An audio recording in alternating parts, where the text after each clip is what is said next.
Deputy speaker صاحب، 31 جنوری 2024 صرف ایک تاریخ نہیں بلکہ ہماری قومی تاریخ کا ایک سیاہ ترین دن ہے۔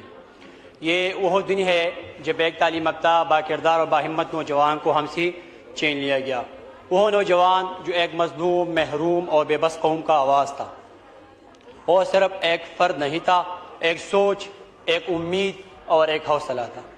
ہر سانحے میں سب سے پہلے اور ہر مشکل میں سب سے آگے کھڑا ہونے والا۔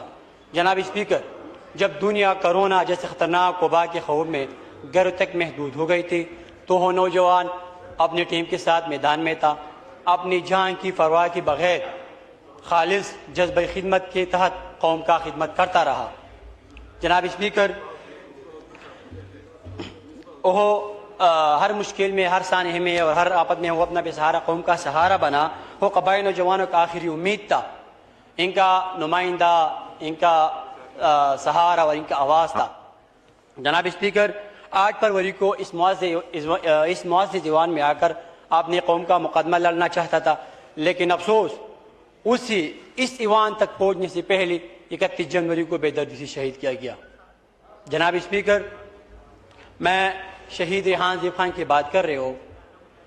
اس دن سے لے کر آج تک ہر آنکھ کا شکبار، ہر دل سوگوار اور ہر نوجوان کی دل میں مایوسی ہے۔ جناب اسپیکر، شہید میرا بھائی تھا، لیکن وہ صرف میرا نہیں، پوری قوم کا بیٹا بھی تھا۔ جناب اسپیکر، جب لوگ مجھ سے میرے بھائی کے قاتلوں کے بارے میں پوچھتے ہیں تو میرے پاس الفاظ نہیں ہوتے، حوصلہ نہیں ہوتا، کیونکہ میرا بھائی دن دہاڑی کیمروں کے سامنے مین بازار میں پولیس چیک پوسٹ کے ساتھ بے دردی سے شہید کیا گیا، اور آج تک ان کا قاتل آزاد گھوم رہے ہیں۔ جناب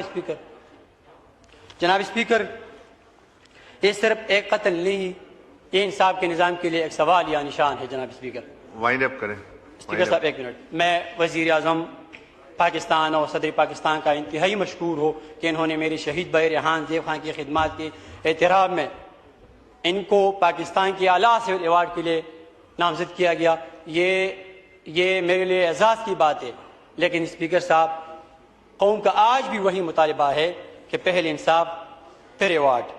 میں اس معزز ایوان کے ذریعے وزیر اعظم پاکستان، وزیر داخلہ، IGKP اور تمام انٹیلیجنس اداروں سے پرزور مطالبہ کرتا ہوں کہ شہید ریحان زیب خان کو انصاف دیا جائے۔ ایک منٹ، شہید ریحان زیب خان کو انصاف دیا جائے، ان کے قاتلوں کو گرفتار کر کے کیفر کردار تک پہنچایا جائے، تاکہ یہ قوم جان سکے کہ اس ملک میں شہیدوں کا خون رہے گا نہیں جاتا، اور قانون صرف کمزوروں کے لیے نہیں بلکہ طاقتوروں کے لیے بھی برابر ہے۔ شہید زندہ ہوتے ہیں اور ریحان زیب خان آج بھی لوگوں کے دلوں میں زندہ ہے۔ ٹھیک ہے، شکریہ۔